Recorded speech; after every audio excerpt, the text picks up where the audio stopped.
सोचो, आप अकेले हो एक छोटे से स्पेसशिप में, स्पेस के एंडलेस अंधेरे में फ्लोटिंग कर रहे हो। अरबों तारे दूर टिमटिमा रहे हैं, बस वही आपके साथी हैं। आप इतना दूर आ गए हो जितना कोई इंसान पहले नहीं गया, एक ऐसी खामोशी में जहां आपको अपनी धड़कन सुनाई देती है। अचानक आपको कुछ अजीब दिखता है। स्पेस का एक हिस्सा जो बाकी से ज्यादा अंधेरा है, ये सिर्फ खाली नहीं है, ये एक परफेक्ट एब्सोल्यूट कालापन है, जैसे यूनिवर्स में एक छेद काट दिया गया हो।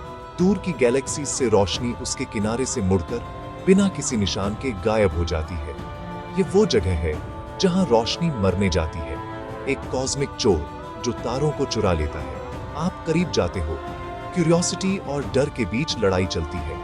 क्या चीज रोशनी को निगल सकती है जो यूनिवर्स की सबसे तेज चीज है? यहाँ वह बस गायब हो जाती है। ये हिस्सा न तो चमकता है, न रिफ्लेक्ट करता है, न ग्लो करता है, यह सिर्फ लेता है। आपको यूनिवर्स के सबसे बड़े राजों में से एक मिल गया है। आप अबिस में घूर रहे हो, एक ऐसी जगह जहां से कुछ भी नहीं बचता। यह सिर्फ खाली स्पेस नहीं है, ये कुछ ऐसा है जो रियलिटी के नियमों को तोड़ता है। आप एक ब्लैक होल के किनारे पहुंच गए हो। यहां जैसा हम यूनिवर्स को जानते हैं वह खत्म हो जाता है और कुछ अनजान शुरू होता है। खामोशी ज्यादा भारी, ज्यादा ठंडी, ज्यादा डरावनी लगती है। उस अंधेरे में आपका स्वागत है जहां रोशनी मर जाती है। तो ब्लैक होल क्या है? ये एक ऐसा इलाका है जहां ग्रेविटी बहुत ज्यादा मजबूत होती है। ग्रेविटी हमें धरती पर रखती है, लेकिन ब्लैक होल की ग्रेविटी लाखों गुना ज्यादा मजबूत होती है। ये स्पेस में एक गहरा कुआं बनाती है, एक ऐसा ट्रैप जिससे कोई बच नहीं सकता। इससे बाहर निकलने के लिए आपको रोशनी से भी तेज ट्रैवल करना होगा, जो कि इम्पॉसिबल है। इसलिए कुछ भी नहीं, यहाँ तक कि रोशनी भी ब्लैक होल से बच नहीं सकती। ब्लैक होल इनविजिबल होते हैं, हमें बस उनके आसपास के तारों और गैस पर पड़ने वाले असर से पता चलता है कि वे वहां हैं। वैज्ञानिक तारों को खाली स्पेस में ऑर्बिट करते हुए देखते हैं या गैस को गर्म होकर चमकते हुए देखते हैं और फिर गायब होते हुए देखते हैं। ये क्लूज एक छिपे हुए जायंट को दिखाते हैं जो कॉस्मोस को आकार दे रहा है। ब्लैक होल कॉस्मिक गोस्ट्स हैं, उन्हें सिर्फ उनके द्वारा मचाई गई केओस से देखा जा सकता है। वे यूनिवर्स का अल्टीमेट मिस्ट्री हैं। ब्लैक होल केओस से पैदा होते हैं। उनकी कहानी एक मैसिव तारे से शुरू होती है, हमारे सूरज से कम 20 गुना बड़ा। लाखों सालों तक वह चमकता रहता है, लेकिन जब उसका फ्यूल खत्म हो जाता है तो ग्रेविटी जीत जाती है। तारे का कोर पल भर में कोलैप्स हो जाता है, जिससे एक सुपरनोवा एक्सप्लोजन होता है। बाहरी परतें स्पेस में फट जाती हैं, लेकिन कोर कोलैप्स होता रहता है। वह सारा मास एक टाइनी पॉइंट में दब जाता है, एक सिंगुलैरिटी। कल्पना करो कि सूरज को जीरो साइज के एक पॉइंट में निचोड़ दिया गया हो। ग्रेविटी इन्फिनिट हो जाती है, जो स्पेस और समय में एक छेद कर देती है। एक ब्लैक होल पैदा होता है, एक मरे हुए तारे की गोस्ट अंधेरे में इंतजार करती हुई। यह एक हिंसक मौत का एक शांत स्मारक है। जो कुछ भी बहुत करीब आता है वह हमेशा के लिए खो जाता है। हर ब्लैक होल की एक इनविजिबल बाउंड्री होती है, द इवेंट होराइजन। ये पॉइंट ऑफ नो रिटर्न है, जैसे एक कॉस्मिक वाटरफॉल का किनारा। इसे पार करो और बच निकलना इम्पॉसिबल है, रोशनी के लिए भी। बाहर से अंदर गिरती हुई चीजें धीमी होती हुई दिखती हैं, किनारे के करीब आते ही फीकी पड़ जाती है और लाल हो जाती है।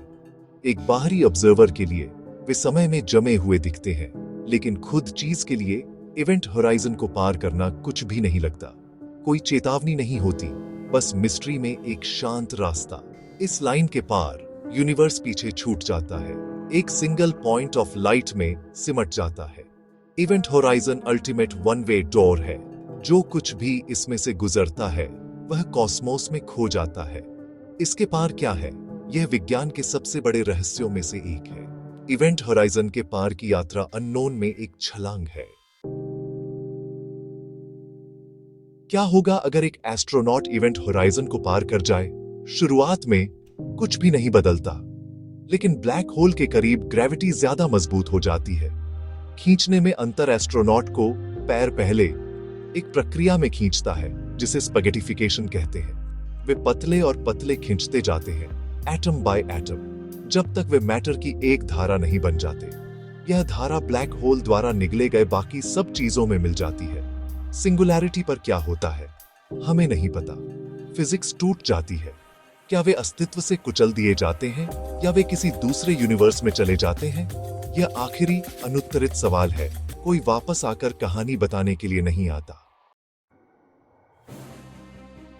ब्लैक होल सिर्फ चीजों को अंदर नहीं खींचते, वे स्पेस और समय को भी मोड़ते हैं। एक ट्रैम्पोलिन पर एक भारी गेंद की कल्पना करो। एक ब्लैक होल स्पेस को और भी गहराई से मोड़ता है। लेकिन असली माइंड बेंडर यह है कि वे समय के साथ क्या करते हैं। ग्रेविटी समय को धीमा कर देती है। ग्रेविटी जितनी मजबूत होगी, समय उतनी ही धीमी गति से गुजरेगा। एक ब्लैक होल के पास समय लगभग रुक जाता है। इवेंट होराइजन के पास एक एस्ट्रोनॉट 1 घंटा अनुभव कर सकता है, जबकि पृथ्वी पर साल बीत जाते हैं। Black hole natural time machines हैं जो आपको फ्यूचर में जाने देते हैं, लेकिन यह एक खतरनाक यात्रा है।